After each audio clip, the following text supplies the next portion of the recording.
Hello అండి, అందరికీ నమస్తే. Welcome to Kalyani kitchen Telugu. ఈరోజు ఒక టేస్టీ అండ్ సింపుల్ రెసిపీని చూపిస్తానండి. అది కిచిడి. ఇది 10 నిమిషాల్లో అయితే చేసేసుకోవచ్చు. ఎప్పుడైనా టైం లేనప్పుడు ఇలా చేసుకున్నారంటే చాలా ఈజీగా అయిపోతుంది. తినడానికి కూడా చాలా టేస్టీగా ఉంటుందండి. దీంతో పాటుగా పక్కన రైతాని కొద్దిగా సలాడ్ని పెట్టుకున్నారంటే కంప్లీట్ మీల్ అయితే అయిపోతుంది. ఇలా లంచ్ బాక్స్లో పెట్టడానికి కూడా ఇది చాలా బాగుంటుందండి. ఎప్పుడైనా మనం టైం లేనప్పుడు బయటికి వెళ్ళి వచ్చినప్పుడు ఇలా చాలా క్విక్గా అయిపోతుంది. బియ్యము పప్పు నానబెట్టుకొని ఉంచుకున్నామంటే 10 నిమిషాల్లో అయితే కిచిడి తయారు చేసుకోవచ్చండి. దీనికోసం ఇక్కడ నేను 2 రకాల కందిపప్పులను అయితే తీసుకున్నాను. ఒకటి ఎర్ర కందిపప్పు, ఒకటి నార్మల్ కందిపప్పు. అదేవిధంగా బియ్యం చిన్న గ్లాస్తో 2 గ్లాసులు తీసుకున్నానండి. పప్పు కూడా 2 గ్లాసులు తీసుకున్నాను. ఒకటి ఎర్ర కందిపప్పు, ఒక గ్లాస్ వచ్చేసి నార్మల్ కందిపప్పు. వీటిని ఒకసారి నీట్గా వాష్ చేసుకొని వాటర్ వేసుకొని ఒక 1 అవర్ పాటైనా నానపెట్టుకోవాలి. టైం లేనప్పుడు అట్లీస్ట్ ఒక హాఫ్ అన్ అవర్ అయినా నానపెట్టుకోండి. మనం దీనికి కావాల్సిన టమాటాలు, పచ్చిమిర్చి అన్నీ కట్ చేసుకునే వరకైనా కావాల్సినటువంటి పదార్థాలు 2 టమాటాలు, ఒక మీడియం సైజ్ ఆనియన్, 3-4 పచ్చిమిర్చిని కట్ చేసి ఉంచుకోవాలి. ఇప్పుడు స్టవ్ పై ఒక కుక్కర్ పెట్టుకొని ఇందులో 1 స్పూన్ నెయ్యి, 1 స్పూన్ ఆయిల్ వేసుకొని ఇందులోనే 1 బిర్యానీ ఆకు, 2 లవంగాలు, 2 యాలకులు, కొద్దిగా దాల్చిన చెక్క వేసుకోవాలి. ఇవి ఫ్లేవర్ చాలా బాగుంటుందండి ఇలా వేసుకున్నారంటే. ఇందులోనే కట్ చేసుకున్నటువంటి 1 ఉల్లిపాయని, పచ్చిమిర్చిని కూడా వేసుకొని ఆనియన్స్ కలర్ చేంజ్ అయ్యేంత వరకు వేయించుకోవాలి. ఇలా ఆనియన్స్ కలర్ చేంజ్ అయ్యేంత వరకు వేయించుకుంటే ఫ్లేవర్ బాగుంటుందండి కిచిడికి. ఆనియన్స్ వేగిన తర్వాత ఇందులోకి ఒక హాఫ్ టీ స్పూన్ వరకు అల్లం వెల్లుల్లి పేస్ట్ కూడా వేసుకొని అల్లం వెల్లుల్లి పేస్టు పచ్చివాసన పోయేంత వరకు వేయించుకోవాలి. ఇది కొద్దిగా వేగిన తర్వాత ఇందులోకి కట్ చేసుకున్నటువంటి టమాటాలు కూడా వేసుకొని ఈ టమాటాలు మెత్తబడే వరకు వేయించుకోవాలి. ఇలా వేయించుకునేటప్పుడు స్టవ్ని హై ఫ్లేమ్లో కాకుండా మీడియం ఫ్లేమ్లో పెట్టుకొని వేయించుకోండి.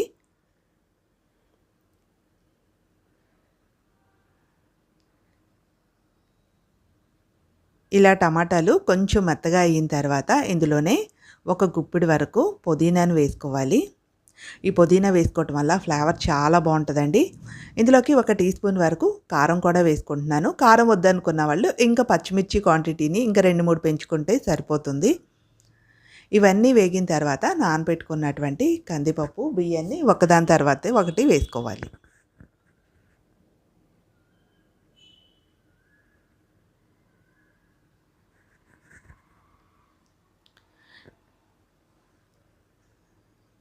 ఇవన్నీ వేసుకున్న తర్వాత ఇప్పుడు వీటన్నిటిని ఒకసారి కలుపుకొని ఒక 5 నిమిషాల పాటు వీటిని ఆయిల్లో వేయించుకోవాలండి.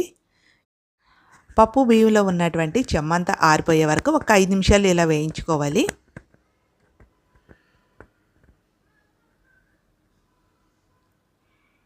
ఒక 5 నిమిషాలకి బియ్యం పప్పు కూడా చక్కగా వేగిపోయి ఉంటాయి. ఇప్పుడు ఇందులోకి ఒక పావు టీ స్పూన్ వరకు పసుపు, కొద్దిగా మిరియాల పొడిని కూడా వేసుకొని ఒకసారి కలుపుకోవాలి. మొత్తం ఒకసారి కలుపుకున్న తర్వాత ఇక్కడ నాకు బియ్యము పప్పు వచ్చేసి 1 గ్లాస్ ఉన్నాయండి. ఇక్కడ 1 గ్లాస్కి నేను 3 గ్లాసులు వాటర్ అయితే తీసుకుంటున్నాను. మీకు రైసు పొడి పొడిలాడుతూ రావాలి అంటే 1:2 తీసుకోండి. 1 గ్లాస్కి 2 గ్లాసులు వాటర్ వేసుకోండి. అప్పుడు రైసు పొడి పొడిలాడుతూ వస్తుంది. కొంచెం మెత్తగా రావాలంటే 1:3 తీసుకోండి. ఇందులోనే రుచికి సరిపడా ఉప్పు, 1 చెక్క నిమ్మరసం కూడా పిండుకోవాలి. ఇలా 1 చెక్క నిమ్మరసం పిండుకున్న తర్వాత కుక్కర్కి మూత పెట్టేసి 3-4 విజిల్స్ వచ్చిన తర్వాత స్టవ్ ఆపేసుకోండి. ఇప్పుడు 10 నిమిషాలు అవుతుందండి. కుక్కర్ విజిల్ అంతా పోయింది. కుక్కర్ మూత తీసి చూద్దాం ఒకసారి. రైసు చక్కగా కుక్ అయిపోయింది. ఇది ఒకసారి గంట తీసుకొని మొత్తం ఒకసారి అయితే కలుపుకుందాం. ఇది మంచి ఫ్లేవర్ అయితే ఉంటుందండి, చాలా బాగుంటుంది. ఒకసారి కలుపుకొని వేడి వేడిగా సర్వ్ చేసుకున్నామంటే చాలా బాగుంటుందండి. సైడ్న కొంచెం రైతా ఏదైనా సలాడ్ను పెట్టుకున్నారంటే కంప్లీట్ మీల్ అయితే అయిపోతుంది. ఎప్పుడైనా టైం లేనప్పుడు ఇలా విడివిడిగా రైసు, పప్పు, కర్రీ ప్రిపేర్ చేసుకోవటానికి టైం లేనప్పుడు ఇలా చేసుకున్నారంటే చాలా ఫాస్ట్‌గా అయిపోతుంది. ఇంకా ఇందులో కావాలి అంటే క్యారెట్, బీన్స్ కూడా యాడ్ చేసుకోవచ్చండి.